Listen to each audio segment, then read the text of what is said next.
En quoi le panthéon des divinités devrait-il se soustraire du Christ? Cette interrogation guida mon investigation. Les perfections invisibles de Dieu se voient comme à l'œil nu depuis la création du monde. Check. Ma conscience, abîmée, me laisse saisir un ersatz du bien et du mal. Ce mal refoulé en moi et ce bien qui m'échappe. Constat de ma dépravation. Encore check. À qui irai-je? Bouddha, Mahomet et Nietzsche sont morts. Marie ne répondra pas. Le vide en forme de Dieu, comme dirait Monsieur Blaise. Cette exposition de mon cheminement d'antan est un léger aperçu de ce que nous pouvons appeler la révélation générale. Cependant, j'ai soif de plus.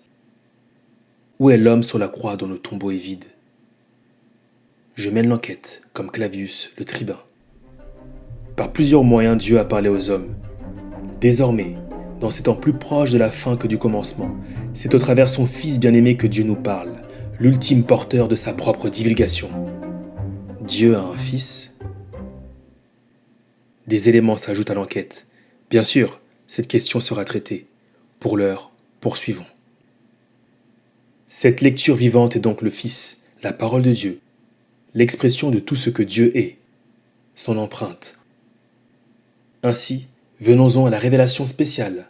Citant R.C. Sproul, je peux dire qu'elle nous révèle par les Écritures le plan de rédemption de Dieu, l'incarnation, la croix et la résurrection. Tout comme un secret, elle n'est pas dévoilée à quiconque. Camarades, autorisons nous-mêmes à parler de révélation suprême, rien que ça. Il s'agit en réalité d'une autre dimension de la révélation spéciale.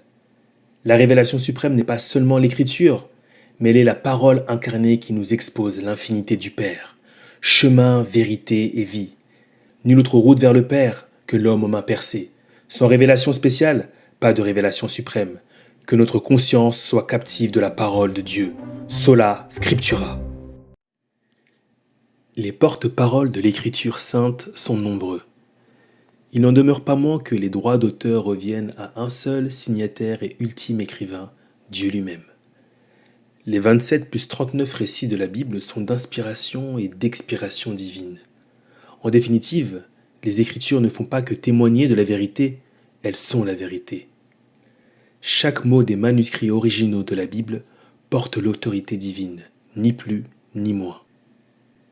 Très bien, mais avec autant de porte-parole, comment se fier à cette rhétorique? Qu'en dit Jésus, le principal intéressé? Place à l'argument circulaire, le point de vue de Jésus sur les Écritures et dans les Écritures.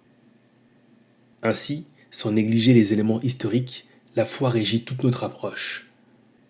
La foi. Encore une notion fondamentale à aborder au temps convenable. Prenons note. Une dernière question en guise de conclusion. Comment savons-nous que la bibliothèque des 66 livres est la bonne collection? Laisse-moi te parler des 3 volets, ou autrement dit, des marques de la canonicité.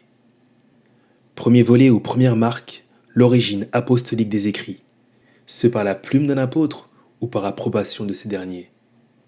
Deuxième volet, l'attestation de l'Église primitive au sujet de la réception d'un récit. La voix de la communauté compte toujours. Enfin, troisième volet, la cohérence des livres entre eux. N'oublions pas que tout ceci est soumis à la providence divine.